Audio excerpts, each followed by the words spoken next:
مسیح میں میرے عزیزو، اس وقت بنی اسرائیل یعنی اسرائیل میں جو جنگ جاری ہے،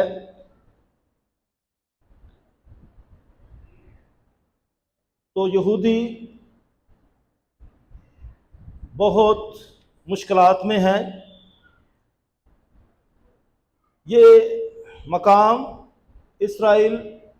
نہ صرف یہودیوں کے لیے بلکہ مسیحیوں کے لیے اور اسلام کے لیے بھی بہت اہم ہے، کیونکہ یہاں مقدس عمارتیں ہیں، مقدس عبادت گاہیں ہیں۔ صرف یہ تین چار عبادت گاہیں ہی نہیں، یعنی یہودیوں کی ہیکل جو صرف اب وہاں ویلنگ وال ہے، دیوار گریا، اور اس کے ساتھ ڈوم آف دا روک اور مسجد اقصی اور چرچ آف اسکرپچر یعنی کھوپڑی کا گرجا گھر، جہاں یسوع مسیح کی جو ہے مصلوبیت ہوئی۔ مسیح میرے عزیزو، یہی مقامات صرف یہاں نہیں ہیں، اس کے ساتھ ساتھ مقدسہ مریم کی پیدائش کی جگہ، رہائش کی جگہ، یسوع مسیح کی پیدائش کی جگہ، اور پھر اسی طرح دوسرے جو انبیاء کرام تھے، مقدس ہستیوں کے مقدس مقامات، یہ سب بھی اس وقت بہت خطرے میں ہیں۔ یہ جنگ چونکہ اس مقام سے ہو رہی ہے، اور یہ ارد گرد کے جتنے بھی ممالک ہیں جو اب اس وقت اسلامک ممالک ہیں، جن میں مصر ہے، لبنان ہے، سیریا ہے، ایران، عراق، یعنی یہ جتنے بھی مقامات ہیں، عراق بھی، یہاں بھی مقدس ہستیاں ہیں، جارڈن میں بھی مقدس ہستیاں ہیں، یعنی یہاں بھی مقدس مقامات ہیں اور عبادت گاہیں ہیں۔ کیا وہ یہودیوں کی ہیں، کیا وہ مسیحیوں کی ہیں، کیا مسلمز کی ہیں، تو یہ بھی محفوظ نہیں ہیں، کیونکہ جنگ ارد گرد کے تمام علاقوں میں بہت پھیل چکی ہے اور رکنے کا نام بھی نہیں لیتی ہے۔ اور نہ صرف یہ امارات، مقدس امارات مشکلات میں ہیں، غیر محفوظ ہیں، بلکہ لوگ بھی غیر محفوظ ہیں، لیکن ٹارگٹ کے ساتھ ہوتا ہے۔ اتنا بھی خیر بات نہیں ہے کہ یہ مقامات جلدی تباہ ہو جائیں، لیکن جتنے بھی اٹیکس ہوتے ہیں وہ ٹارگٹ کے ساتھ ہوتے ہیں۔ لیکن یہ بھی تو ٹھیک نہیں ہے، اس کے ساتھ ہی ساتھ جب خطا ہو جاتی ہے تو ایسے کئی مقامات تباہ و برباد ہوتے ہیں۔ تو یہ جنگ جیسے جیسے پھیلتی جا رہی ہے، بہت پریشانی کی بات ہے، بہت امن صلح سلامتی کی بات ہے، جس کے لیے بہت دعاؤں کی ضرورت ہے، اور ہمارے پاپ اعظم بھی بہت دعا کر رہے ہیں، اور سب کو دعا کرنی چاہیے کہ امن صلح سلامتی قائم ہو۔ مسلم عزیزو، یہ جنگ جو ہے بظاہر رقبے کی جنگ نظر آتی ہے، لیکن یہ ساتھ ساتھ مذہبی جنگ بھی ہوتی جاتی ہے اور رکنے کا نام نہیں لیتی ہے۔ یہودیوں کے لیے یہ ایک مذہبی فریضہ بن گیا ہے، کیونکہ ان کی کتاب کے مطابق یہودیوں نے واپس آنا ہے۔ بائبل مقدس بھی یہ بتاتی ہے کہ وہ واپس آئیں گے، خدا انہیں اکٹھا کرے گا۔ ان کے لیے یہ بہت مقدس فریضہ ہے اور یہ تحریک ہے کہ یہ واپس آئیں گے، اور تاریخ میں ایسا ہوتا رہا ہے کہ جب یہ اسیری میں گئے ہیں، یہ واپس بھی آتے رہے ہیں، اور ان کو اسیری میں لے جانے والا بھی خدا تھا اور انہیں واپس لانے والا بھی خدا ہے۔ تو اس طرح کی باتیں بھی ہمارے پاس پائی جاتی ہیں، اور یہ مقدس مقامات جو بنتے ہیں پھر اسی طرح تباہ ہوتے ہیں اور پھر بنتے ہیں، اور اس طرح کے بھی رجحانات ہیں۔ اور یہ لوگ جو ہیں ایمان کا یہ نقطہ بنا لیتے ہیں کہ آنا بھی ضرور ہے، کیا یہ مسلمز کے لیے، عربز کے لیے، کیا یہ جو ہے یہودیوں کے لیے۔ اور اسی طرح امارات کی ان مقدس مقامات کی حفاظت اور تعمیر بھی ایک مذہبی فریضہ بن جاتا ہے اور ایمان کا نقطہ بنتا ہے کہ اس کے لیے جان تک نچھاور کرنے کے لیے لوگ تیار ہوتے ہیں۔ مسلم رسو، اس سارے ماحول میں جس سے ہم گزر رہے ہیں، اور بائبل کی جو آج تلاوتیں بھی ہیں وہ بھی کچھ اسی طرح کا بیان ہمیں دیتی ہیں کہ یہودی جو بکھر چکے ہیں یہ واپس آئیں گے، اور جو ہے مقدس کتابیں جو بیان دے رہی ہیں تو اس میں بھی خدا کا عمل دخل ہمیں ملتا ہے، اور یہ سارا کا سارا عمل بہت تلخ ہے اور کٹھن ہے اور مشکلات کا سامنا کرتا ہے۔ مسلم عزیزو، ایک طرف تو ہمیں یہ صورتحال نظر آتی ہے کہ یہ ایسا ہو رہا ہے اور ایسا ہوا ہے اور بہت تباہی اور بربادی آئی ہے، اور اس کے ساتھ ساتھ آخرت کا بھی ہمیں منظر ملتا ہے کہ جیسے آخرت آ گئی ہے اور اب ہر چیز تباہ و برباد ہو جائے گی، کیونکہ ہر کوئی اسی جنگ و جدل کی زد میں آ چکا ہے اور یہ آگ بجھنے کا نام نہیں لیتی ہے۔ مسلم عزیزو، آج کی یہ تلاوتیں ہماری مدد کرتی ہیں تاکہ ہم بھرپور طریقے سے اپنے اس ماحول کو سمجھ سکیں اور دعا کر سکیں تاکہ خداوند امن صلح سلامتی کو قائم کرے اور اپنی بادشاہت، جو امن صلح سلامتی کی بادشاہت ہے، اسے قائم کرے، اور خدا جو ہے ہر طرح سے جان و مال کی حفاظت و نگہبانی کرے۔ مسلم عزیزو، آج کی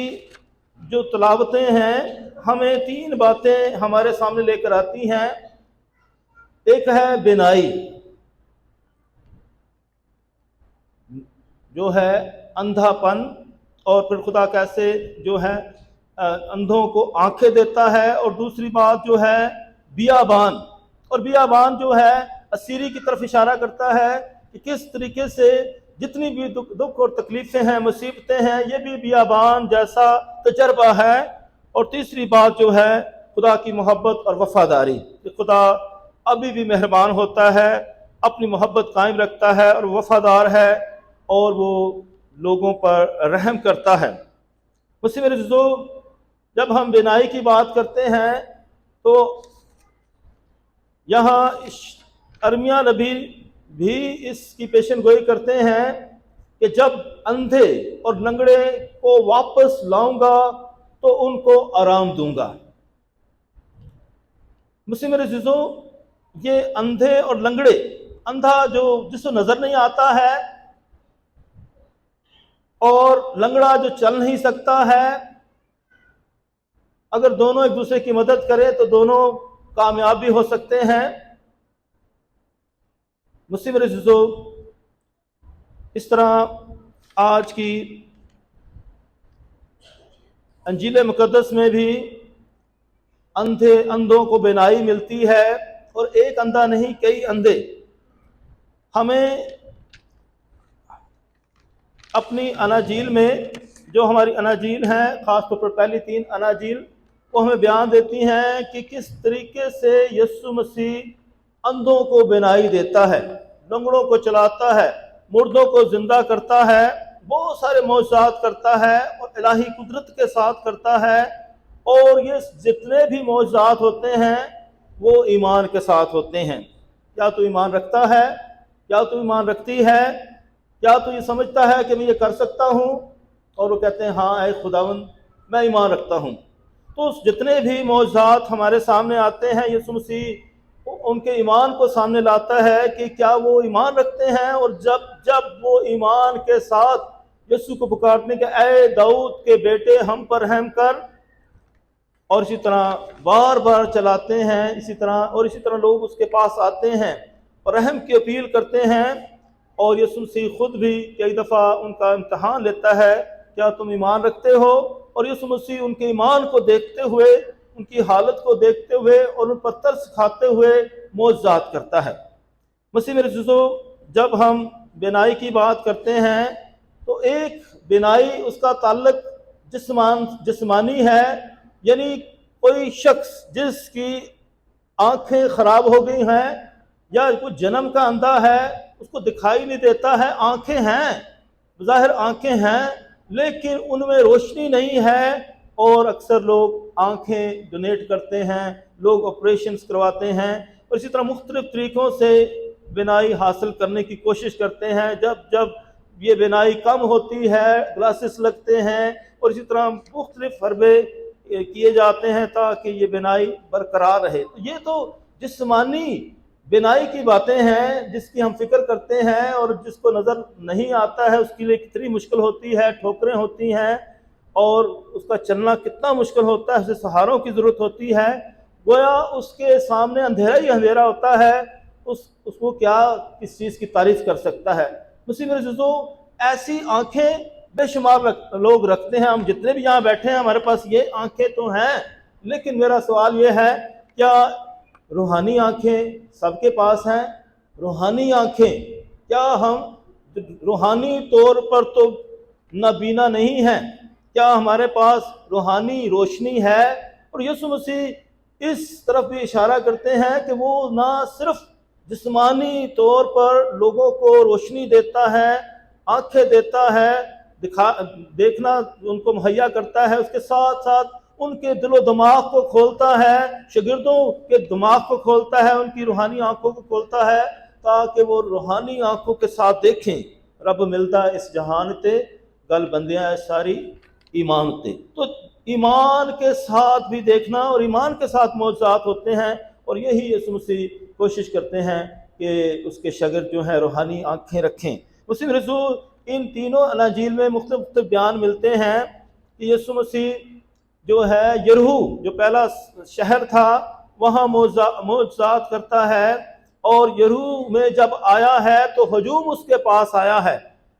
کچھ اناجیل میں ایک اندھے کا ذکر آیا ہے، مقدس متی کی انجیل میں 2 اندھوں کا ذکر آیا ہے۔ یہ ایک ہو یا 2 ہو یا اس سے بھی زیادہ ہو، کم زیادہ کی بات نہیں ہے۔ یسوع مسیح نے جو ہے بھوکوں کو کھانا کھلایا، کہیں 5000 کو کھلایا، کہیں 4000 کو کھلایا ہے، کھلایا تو ہے، معجزہ تو ہوا ہے، مردوں کو زندہ کیا ہے تو یہ بھی معجزہ ہے، بیماروں کو شفا دی یہ بھی معجزہ ہے، اور جو ہے طوفان کو تھما دیا یہ بھی معجزہ ہے۔ تو معجزات تو یسوع مسیح کرتا ہے، طرح طرح کے معجزات کرتا ہے، اور لوگ اس کو چھوتے ہیں تو معجزات ہوتے ہیں، یسوع مسیح دور سے کہہ دیتا ہے تو پھر بھی معجزات ہوتے ہیں۔ تو یسوع مسیح کے پاس جو معجزانہ قدرت ہے وہ خدا کی طرف سے ہے کہ وہ دور ہی سے جو ہے معجزات کر سکتا ہے۔ اس کے لیے صرف اور صرف ہمیں ایمان کی ضرورت ہے۔ مسیح میرے عزیزو، ایمان کے ساتھ جب آپ کلام پڑھتے ہیں، دعا کرتے ہیں، یہ ساکرامنٹس لیتے ہیں تو معجزات ہوتے ہیں، برکتیں ملتی ہیں، ہم مسا کیے جاتے ہیں، تو یہ آپ اس کو محسوس کریں اور اس کا فضل مانگے تاکہ آپ اس کے معجزات کو اپنی زندگی میں محسوس کر سکتے۔ معجزات ہر روز ہوتے رہتے ہیں لیکن ہم اس کو محسوس نہیں کرتے ہیں، اس کا اقرار نہیں کرتے ہیں۔ ہم زندہ ہیں تو یہ بھی ایک معجزہ ہے۔ مسیح رسول اسی طرح جو ہے یسوع مسیح معجزات کا خدا ہے اور وہ شفا دیتا ہے، آج بھی معجزے کرتا ہے۔ اس لیے جہاں یسوع مسیح جسمانی جو ہے طور پر شفا دیتا ہے تو روحانی شفائیں بھی دیتا ہے، وہ ہمیں ہر طرح کی قید سے رہائی دیتا ہے۔ مسلم رسول دوسری بات جو ہے بیابان کی، اور یہ جو بیابان کا سفر ہے یہ بنی اسرائیل نے کیا، یعنی جب انہوں نے ایمان نہیں رکھا، مسیحا کو قبول نہیں کیا، اس کو رد کیا، اور وہ سیاسی مسیحا کا انتظار کرتے رہے کہ وہ داؤد نبی جیسا ہوگا، داؤد بادشاہ جیسا ہوگا، وہ رومی حکومت سے ہمیں چھٹکارا دے گا، وہ ہیکل تعمیر کرے گا۔ لیکن اس کی ہیکل جو ہے آسمانی ہیکل ہے، وہ اس کی بات کرتا ہے، وہ خدا کی بادشاہت کی قائم جو ہے بات کرتا ہے، اس کی بادشاہت امن اور صلح سلامتی کی ہے، نہ کہ رقبے کی ہے، نہ کہ جغرافیائی ہے۔ یسوع مسیح خدا کی بادشاہت کی باتیں کرتے ہیں، امن صلح سلامتی کی باتیں کرتے ہیں، اور یہودی جو ہیں ظاہری طور پر جو ہیں رقبے کی بات کرتے ہیں، فوجوں کی بات کرتے ہیں، جنگ و جدل کی بات کرتے ہیں، کیونکہ انہوں نے بہت ساری جنگیں دیکھی ہیں، بہت ساری جو ہے شکست دیکھی ہے، اور انہوں نے بہت اسیری کا سامنا کیا ہے، بیابان کا سفر کیا ہے، اور جیسے کہ وہ مصر میں 400 سال تک اسیری میں رہے، اور خدا نے حضرت موسیٰ کو بھیجا کہ وہ انہیں مصر کی اسیری سے نکالے، فرعون کی غلامی سے نکالے، اور یہ بھی بیابان کا سفر تھا، بیابان کا تجربہ تھا۔ جیسے کہ میں نے بتایا کہ بیابان کا مطلب یہ نہیں کہ صرف وہاں بیابان میں، جنگل میں یا ویرانے میں چلتے رہنا، بلکہ ہر طرح کی مصیبت میں جو بھی کوئی مبتلا ہے، اور چاہے وہ اپنے ملک میں ہے، کسی بھی جگہ پر وہ ہے، تو اگر مصیبتوں میں ہے، تکالیف میں ہے، مشکلات میں ہے، تو وہ بیابان کے تجربے سے گزرتا ہے۔ یہودی اگرچہ ساری دنیا میں پھیلے ہوئے ہیں، جہاں کہیں ان کے لیے مشکلات ہیں، ان کے لیے بیابان کا تجربہ ہے، اسیری کا تجربہ ہے، اور ابھی اسی وجہ سے ان کے لیے بہت مشکلات ہیں کہ وہ کدھر جائیں۔ اگر واپس اسرائیل میں آتے ہیں تو وہاں بھی ان کے لیے موت ہی موت ہے، اگر دوسرے ممالک میں رہتے ہیں تو وہاں بھی ان کی جان کو خطرہ ہے۔ اور یہ باتیں جو ہیں ہر مذہب کے لوگوں کے لیے ہو سکتی ہیں، کیا وہ جو ہے یہودیوں کے لیے، کیا وہ مسلمز کے لیے، کیا وہ ہندوؤں کے لیے، کیا وہ جو ہے مسیحیوں کے لیے۔ تو یہ اسیری کا بیابان کا تجربہ ہر کوئی جہاں کہیں بھی ہے وہ کر سکتا ہے۔ اور اس طرح مسیح رسول بنی اسرائیل نے پہلی اسیری کا تجربہ جو ہے مصر میں کیا، اور دوسرا جو اسیری کا تجربہ جو انہوں نے کیا تھا اشور کے حکومت سے ہوا تھا، کیونکہ جب بنی اسرائیل حضرت موسیٰ کی قیادت میں اور یشوع کی قیادت میں ملک کنعان میں پہنچ گئے، وعدہ کی سرزمین میں جہاں سے وہ آئے تھے، تو خدائی انہیں مصر کی غلامی میں لے کر آیا تھا، حضرت ابراہیم کو ملک کنعان میں لے کر گیا تھا، اسے پہنچا دیا تھا، اور پھر اس کے بعد خدا انہیں جو ہے اسیری میں لے کر آتا ہے، اور پھر اس کے بعد واپس ملک کنعان میں لے کر جاتا ہے، اور وہاں پہنچتے ہیں، اور پھر کیسے وہاں جو ہے دور آتا ہے یشوع کے بعد قاضیوں کا، اور پھر اسی طرح شاؤل بادشاہ، داؤد بادشاہ، سلیمان بادشاہ، اور بڑی سلطنت بن جاتی ہے، اور پھر یہی بڑی سلطنت جو ہے اس کے 12 بیٹوں میں تقسیم ہو جاتی ہے۔ سلیمان کے 12 بیٹے جو ہیں، 10 بیٹے ایک حکومت بنا لیتے ہیں 10 قبیلوں پر مشتمل، جسے اسرائیل کہا گیا، اور دوسری یہودا کی جو ہے سلطنت، جس میں بنیامین اور یہودا کا قبیلہ تھا، اور پھر اسی طرح جو پہلی سلطنت تھی 10 قبیلوں پر مشتمل، اس پر جو ہے وہ تباہ و برباد ہو جاتی ہے 722 میں۔ اسی طرح مسیح رضو کچھ ہی عرصے بعد جو ہے دوسری سلطنت بھی تباہ و برباد ہونے والی تھی، اور نبی آئے اور انہیں وارننگ دینے لگے کہ اب بھی باز آ جاؤ اور واپس آ جاؤ، اپنے خداوند کو مت بھولو، ورنہ اسیری تمہارے پاس پھر آنے والی ہے، پھر غلامی آنے والی ہے۔ اور پھر اسی طرح وہ ہیکل جو سلیمان بادشاہ نے بنائی تھی وہ تباہ و برباد ہوتی ہے۔ جو ہے بادشاہ نبوکد نظر جو بابل کا بادشاہ تھا، وہ تباہ و برباد کرتا ہے 586 میں۔ اور اسی طرح مسیح رضو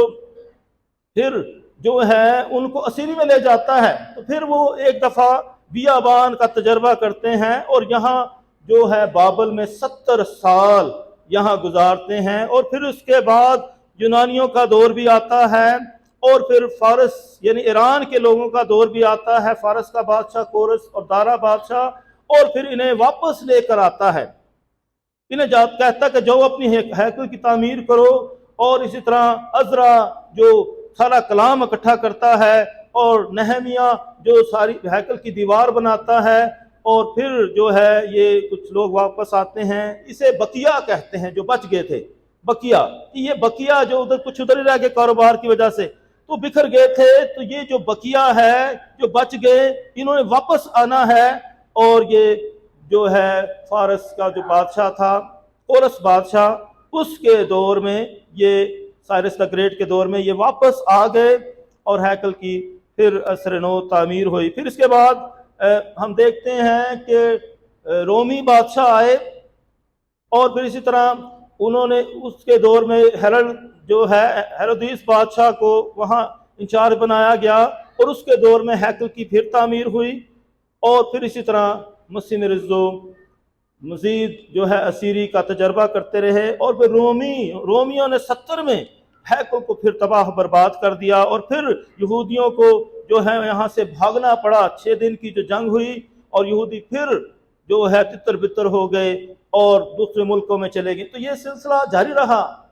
کیا فرسٹ ورلڈ وار میں، کیا سیکنڈ ورلڈ وار میں، اور پھر جو ہے یورپین ان کو واپس بھی لے کر آئے، جہاں کہ یہ جو فلسطین کے علاقے میں صہیونی جن کو کہا گیا، اور اسی طرح عرب بھی یہاں تھے، اور اسی طرح مسیح رسو. یہ سارا سلسلہ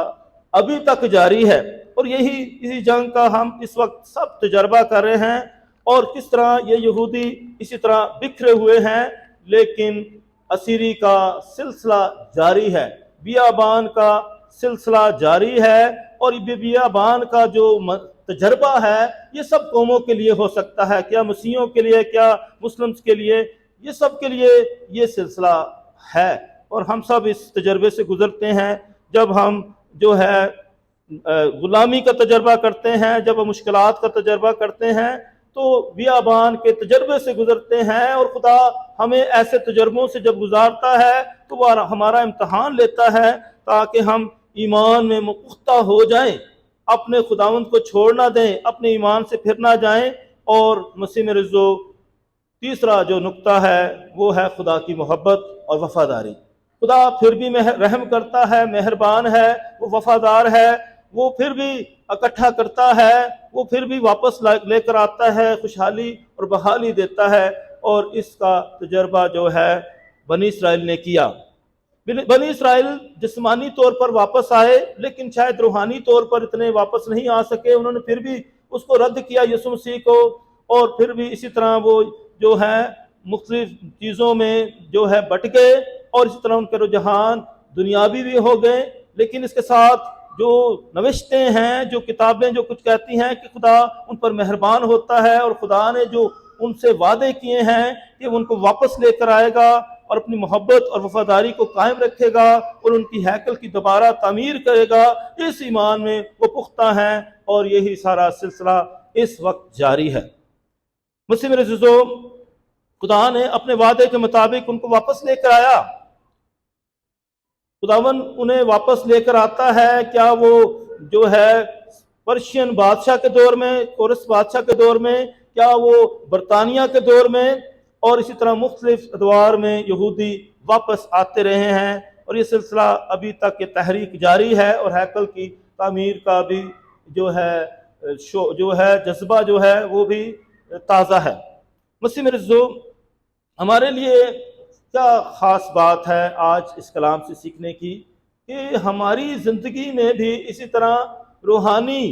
اندھا پن ہوتا ہے جب ہم دنیا میں رہتے ہوئے مادہ پرست ہو جاتے ہیں، جب ہم اپنے ایمان سے کو چھوڑ دیتے ہیں، اور کبھی کسی مذہب میں، کبھی کسی مذہب میں، یا اپنے فرقوں میں مسلسل پھرتے رہتے ہیں، تو ایمان میں قائم رہتے ہیں کہ جب خدا ہمیشہ ہم سے محبت رکھتا ہے، ہم سے وفادار ہے، ہمیں اپنی برکتیں دیتا ہے، تو ہم ہمیشہ ان برکتوں کو ٹھکرائے نہیں، ان برکتوں کو قبول کریں، اور ایمان اور بھروسے کے ساتھ مشکلات میں بھی خداوند کا فضل چاہیں، اس کی محبت پر یقین رکھیں، وفاداری پر یقین رکھیں، کہ خداوند ہمیشہ ہم پر مہربان رہتا ہے اور ہمیں خوشحالی اور بحالی دے سکتا ہے. مسیح میرے عزیزوں، آئے ہم اسی ایمان اور بھروسے کے ساتھ اپنی زندگیاں بسر کریں، تاکہ بھرپور طریقے سے تمام مشکلات میں، مصیبتوں میں، ہر طرح کی اسیری میں ایمان اور بھروسے پر قائم رہیں، تاکہ خداوند جو ہمارا زندہ خداوند ہے، اور جو معجزات کا خداوند ہے، اور جو ہمیشہ ہمارے درمیان رہتا ہے، ہماری مدد کرتا ہے، وہ وفادار ہے، اور وہ چاہتا ہے کہ ہم بھی وفاداری کے ساتھ اس کی دل و جان سے پیروی کرتے رہیں. جیسے کہ اس اندھے بھیکاری نے، انہوں نے جب یسوع مسیح نے اس پر رحم کیا، اس نے کہا کہ مجھ پر رحم کر، اور یسوع مسیح اس نے کہا کہ تو کیا چاہتا کہ میں تیرے لیے کیا کروں، تو اس نے ٹھیک وہی بات بتائی جو اس کو ضرورت تھی، کہ میں بینا ہونا چاہتا ہوں. اور یسوع مسیح نے اسے جو ہے شفا دی. اور پھر لکھا ہے کہ جیسے ہی اس نے شفا پائی تو اس نے اس کی پیروی کی، اس کو فالو کیا، اس کی شاگردیت اختیار کی. مسیح میرے عزیزو، آئیں ہم بھی ہمیشہ جب خداوند ہم پر مہربان ہوتا ہے، ہمیشہ اس کی پیروی کرتے رہیں، اور دل و جان سے اس کے نام کو اپنی زندگی میں جلال بخشتے رہیں. مسیح ہمارے خدا یسوع مسیح کے وسیلہ سے آمین.